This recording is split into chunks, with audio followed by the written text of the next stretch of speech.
Bon dia, nosaltres som la Guidat, la Cadi i la Marga i avui us explicarem una experiència molt especial per als alumnes de segon de primària. Hem visitat la finca de Can Percala, a Dos Rius, per conèixer més de prop el món de les abelles i també per completar un projecte que teníem pendent sobre les plantes. Tota la setmana del 20 d'octubre el que vam fer va ser aprendre el cicle vital de les plantes, que neixen, creixen, es reprodueixen i moren. I també van fer créixer la seva pròpia llavor. Per completar el seu cicle, el que vam fer va ser anar d'excursió a Can Percala, un lloc especialitzat en l'apicultura i la conservació de les plantes. A continuació us passarem amb la meva companya Marua, que us explicarà el que vam fer. Allà van veure com viuen les plantes, com s'organitzen els ruscs i per què són tan importants per al nostre entorn. Vestits d'apicultors es van poder apropar als ruscs amb total seguretat.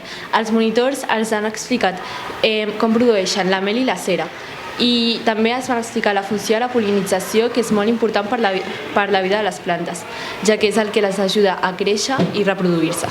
Ara us deixo amb la meva companya Cadi, que us explicarà el tancament de l'excursió. I com tot projecte, acaba millor amb un regal especial.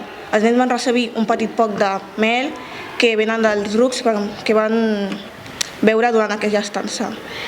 Així, amb l'experiència, van poder combinar l'aprenentatge i la diversió, reforçant la connexió amb la natura i l'importància de protegir els insectes que sostenen la vida del nostre entorn.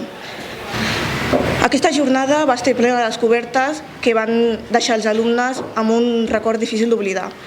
La natura, l'aprenentatge i un final molt dolç per a tot aquest projecte que han tingut. I també hem fet una entrevista a dos nens que expliquen el que els va agradar tant del projecte com de l'excursió a Can Percala, i això ha sigut tota la nostra notícia sobre segon de primària. Ens veiem aviat. Provar la mel. A mi em va agradar molt plantar la planta. A mi em va agradar veure com créixer. Fins aviat!